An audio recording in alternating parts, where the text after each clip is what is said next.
দুপুরের lunch টাঞ্চ complete হয়ে যাবার পর এই যে ওর পাপা অমনি সাজাতে লেগে গিয়েছিল বার্থডে পার্টির জন্য। সন্ধ্যাবেলা ওর কিছু ফ্রেন্ড আসবে, আর এদিকে বার্থডে গেলেও বেলুন ফোলাচ্ছিল। আর আমরা এই যে সবাই মিলে সাজানো হয়ে গেছে, ছিমছামি সাজিয়েছিলাম। চলো এবার রেডি হয়ে নিই।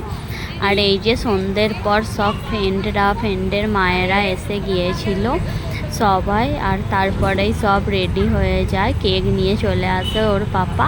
তারপর এই যে মিমি কেকও কেটে নেয়। ও তো খুব এক্সাইটেড ছিল আর ও খুব মজাও পাচ্ছিল।